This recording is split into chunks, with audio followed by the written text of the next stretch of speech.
Welcome everyone, my name is Ahmed Sawadi and this is my first vlog, Skills versus Capacity in the Weight Room. This video includes 2 athletes with skills issue and 1 athlete with capacity problem. I will be looking at the back squat and deadlift exercise.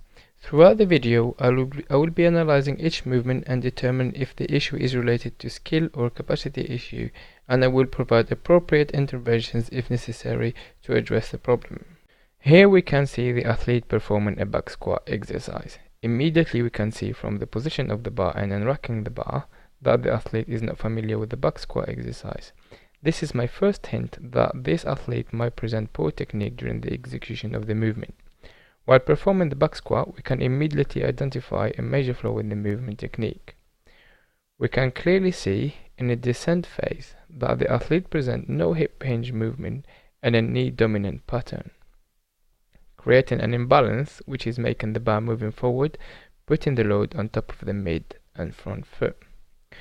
Again, when we slow the movement down, we can see that this imbalance is making the knees moving excessively forward and the ankle joint reaching its limit too early in the process, which forcing the heels to come off the ground. Following these observations, I believe this might be related to skill deficiency. Introducing the assisted bodyweight squat not only provides evidence that there is no hip mobility restriction, it also helps the athlete balance and load his heel when squatting. During this exercise, we notice that the athlete is still finding difficulties to find his balance. As we can see, his body is leaning way backward, resulting in toes coming off the ground. To increase the athlete awareness, wall fence squat will help the athlete find his balancing point when squatting.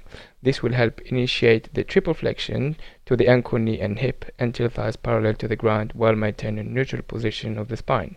When we reintroduce the back squat exercise, we can see that the athlete has a better technique. We can still notice that the athlete is actively thinking about the movement, especially the hip hinge in the descent phase, which shows that the athlete has acquired a better understanding of the back squat exercise and a better awareness of the movement pattern. Regarding the background of the second athlete performing the back squat exercise, this athlete suffers with a rare medical condition, a collection of tumors that are attached to the sciatic nerve from the base of the spine down the right hip and leg until the knee. An operation resulted in a large mass of muscle removed from the glute area. From here, we can expect that the athlete will be facing some challenges executing the back squat exercise, and this would be considered as a capacity problem for this task. Here, we can see the athlete performing the back squat exercise. During the descent phase, we can clearly see the left leg is going down fine, but the right leg is caving in. We have a valgus of the knee, which might be a result of weak glutes.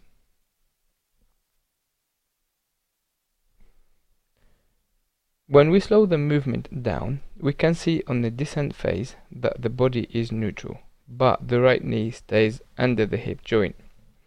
On the ascent phase, we can notice that the athlete is shifting the load to her left side, while the right knee is caving in, trying to recruit other muscle groups like the adductors in order to achieve the task. This is due to an imbalance and lack of strength on the right side. We already know that the glutes on the right side are weaker than the left side.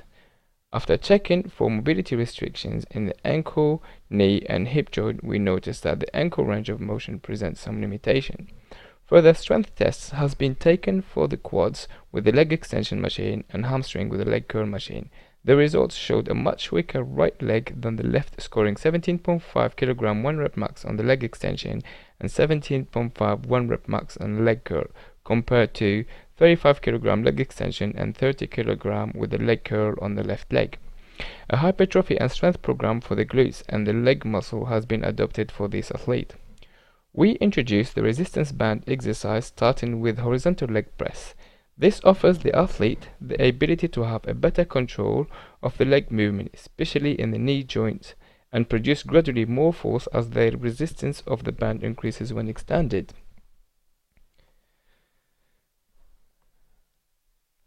Then we increased the load on the weak leg by doing one leg step on the bench, forcing the weak leg to perform a bodyweight leg press with less range of motion than the squat position. Further to this exercise, we introduced the TRX assisted one-leg squat. This will help the athlete improve her balance on her weaker leg while conditioning the weaker leg the correct form during the back squat movement.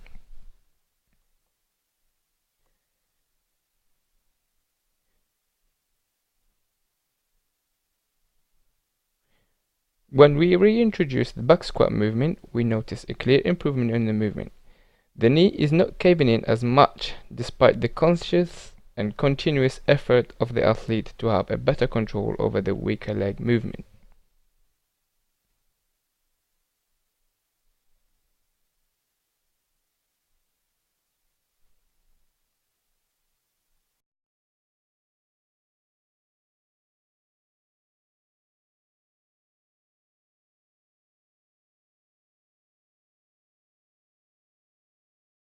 Following the capacity issue, here we can see the same athlete performing the deadlift exercise.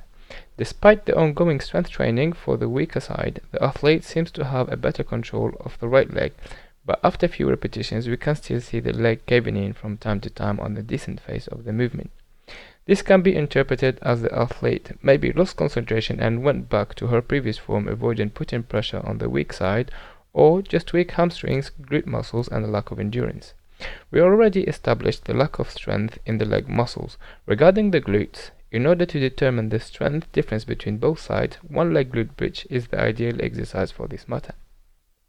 When we slow the movement down, we can clearly see that the athlete is really struggling with her right side. We can also notice a significant difference in heights on both sides.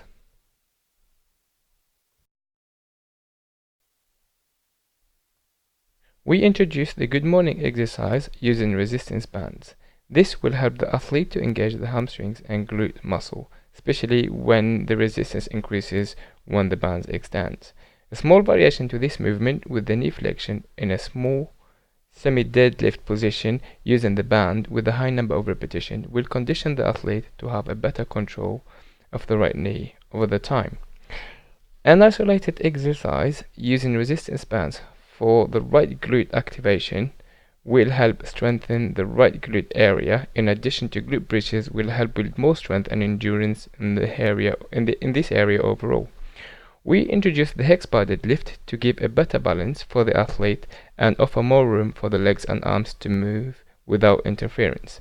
When we reintroduce the deadlift exercise, we can notice a more control of the weaker side over the time and a better execution of the movement.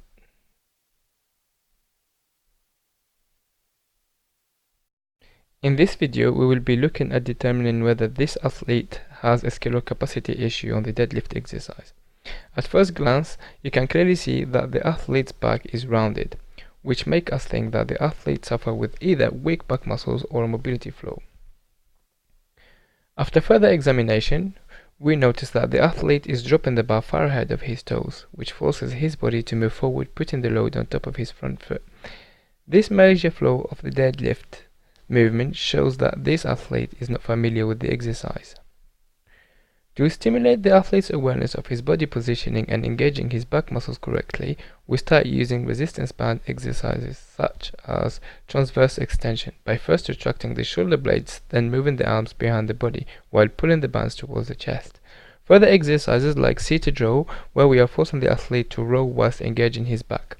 Once the athlete had a better understanding of engaging his back muscles and maintaining a neutral spine, we then introduce good morning exercise using the band and engaging the lower back and hip and hamstring muscles. Following that step, we added flexion extension of the knees, replicating a lower range of motion of the deadlift movement. Once the athlete demonstrated a good hip hinge movement whilst engaging and keeping his neutral back, we then introduced the hex bar to the athlete. The hex bar is a great way to practice deadlift whilst having the weight and the arm on the side of the body for more load, better balance and less risk of the lower back. We can clearly see through repetition a better performance. After introducing coaching cues around the body positioning and technique, we can clearly see a better execution of the deadlift movement once we introduce the conventional deadlift exercise.